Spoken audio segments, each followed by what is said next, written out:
What's up guys, Shawnthebro here, and in today's episode we are going to be going over continuing to convert the fighting game from the 2D and 2.5D to a 3D fighter. The regular fighting game is continuing, they are completely separate, but for those of you that want to work on a 3D fighter, I'm taking the systems that we already have for the 2D fighter and making sure they also work in 3D. This time we're going to be rotating the characters toward each other in a 3D sense. So things might look a little bit weird here to start, but you're not used to seeing the fighters this way. You see how the characters are completely rotated? The mutant on the right is rotated so that left arm is actually toward the camera instead of mirrored like in the 2D fighter. If I am to now walk forward and backward, you'll see that the characters do rotate toward each other as they should.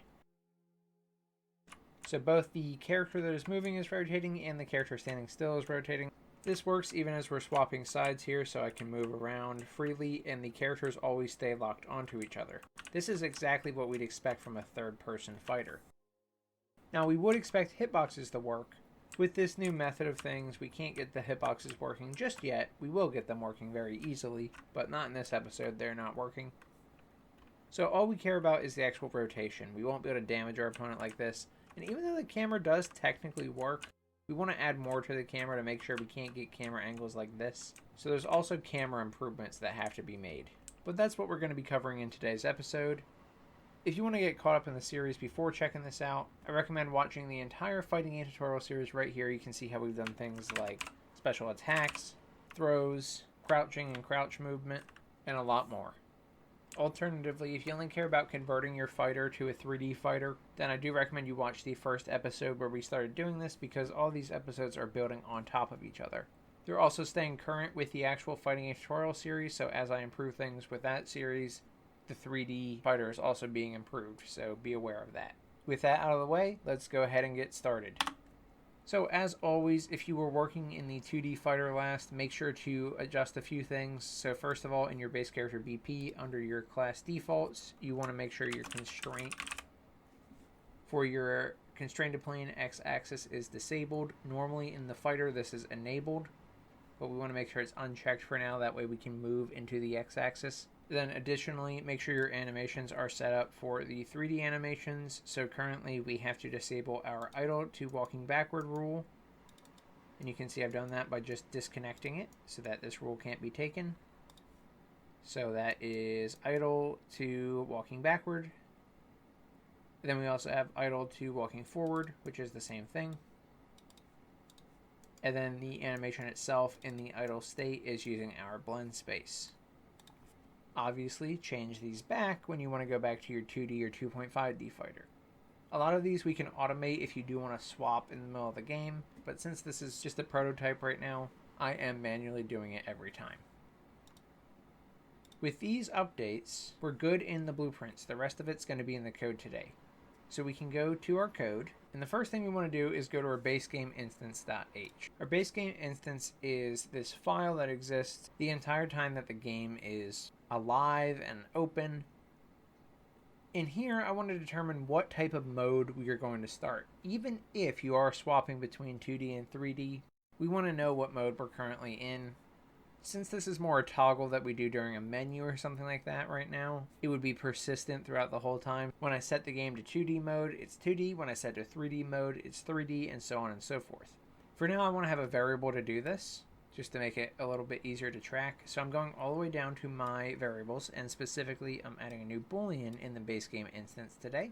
I've called it bool is fighter mode 3D. Is this a three-dimensional mode, like a 3D fighter? U property of edit anywhere, blueprint read write with a category of mode settings.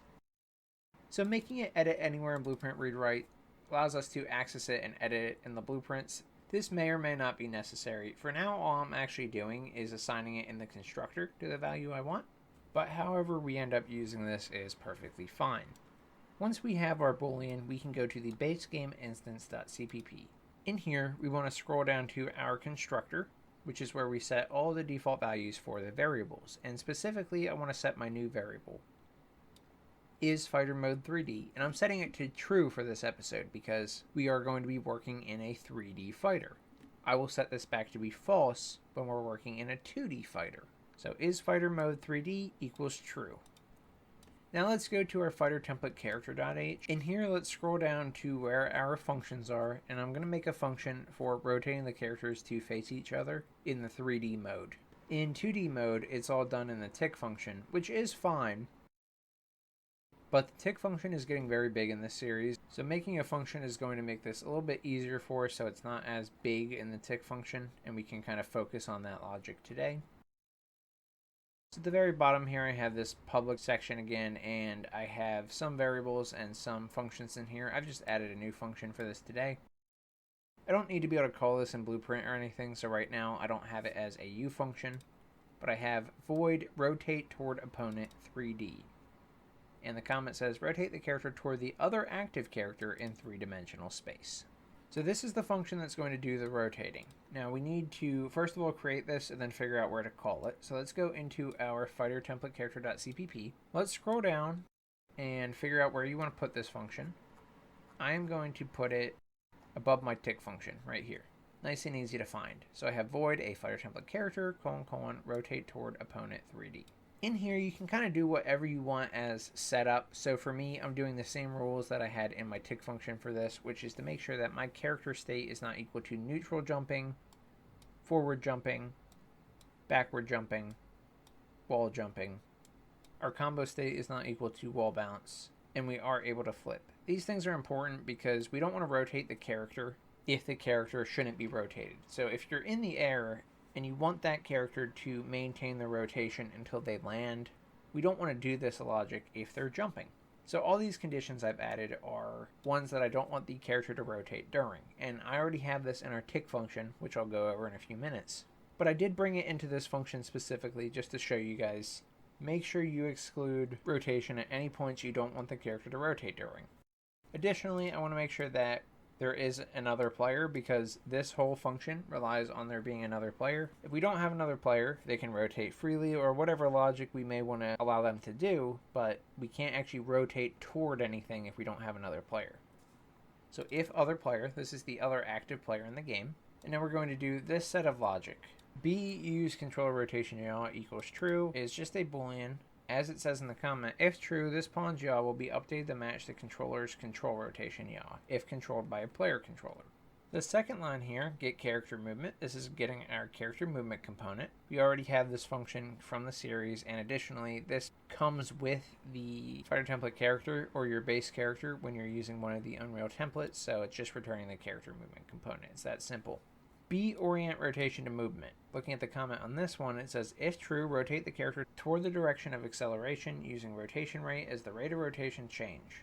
Now, I'm setting this one to false because, as the name suggests, this is going to try and rotate the character toward the direction that they're moving, and we don't necessarily want that. We could want that. We might be moving in the same direction that we want the character to face, but not necessarily. So setting this to false will just make it so we're not doing some unnecessary rotation. The next thing we need to do is get the actual rotation we want the character to be at. So we can do this by making a new variable, frotator, look at rotation, equals. And there is a function in the ukismet math library that will do this work for us called find look at rotation. So ukismet math library, : find look at rotation. You're going to need a start and an end, or basically the location you're at and the location you want to rotate to look at. The function calls it start and target. So the start is our actor's location. We're trying to rotate this actor. If we get actor location, that's the start. The target is the other actor's location, get actor location. Now, I have an additional step here that's not necessarily required. So I have look at rotation plus yaw plus equals 90 degrees, or 90 float.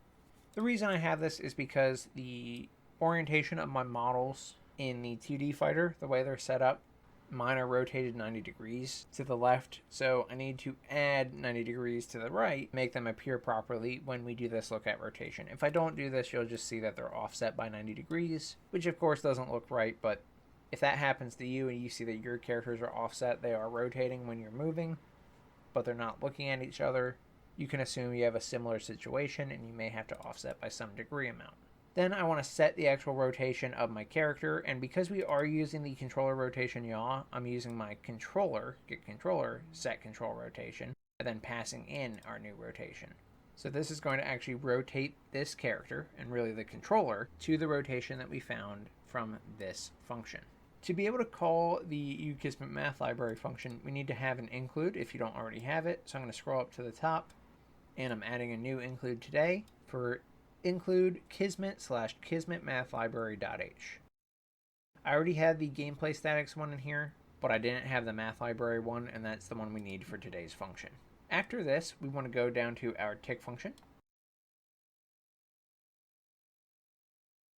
In the tick function, we had some behavior in here already to flip the characters and rotate them accordingly in the 2D and 2.5D space.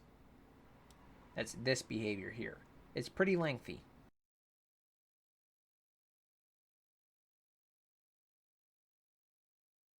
Luckily for today's episode, we don't actually have to use any of this. However, I am putting it all within a set of if statements. The first new if statement for today is this one right here. If auto base game instance equals cast u base game instance get game instance. Really, all I'm doing here is getting the current game instance of the project, casting it to u base game instance, which is the type we were editing earlier that has our isFighterMode 3D boolean, then I'm setting it equal to this variable. Putting it inside of an if statement makes sure that we will only do the following logic if this variable was properly filled out. If not, we will just skip all of it. So this if statement encompasses everything down, including all the flipping logic we previously had in the series. Assuming the base game instance is valid, we want to go into the if statement, and now I'm going to check if the base game instance is fighter mode 3D. If this is a three-dimensional fight, we will go into this if statement, which is where we will rotate toward the opponent in the three-dimensional space. So we're calling the new function that we made in the fighter template character. If this statement returns false, that means we will go into this else statement that I'm adding. This else statement is going to just encompass all the logic from the 2D flipping behavior in our fighting game. So I haven't added anything to the flipping logic, I've just put it inside of this else statement. Basically, we'll only ever do the 2D flipping or the 3D flipping at a time, not both. Since we're calling rotate toward opponent 3D and tick, this means every frame it will update the rotations of the characters to face each other, assuming they're in the proper state to rotate. At that point, we can go ahead and launch the editor. Once the editor is back open, you can go ahead and test out your new logic, and it should work like we saw at the start.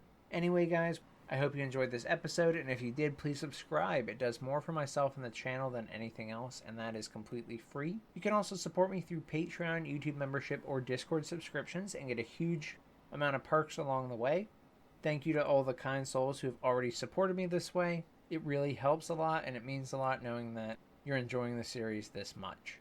If you had any issues with this tutorial or any of my tutorials, feel free to join the Discord community. There's a link in the description. That support is completely free as well. That's all I got, so thank you so much for watching. I'm Shawnthebro, and I'll see you in the next one.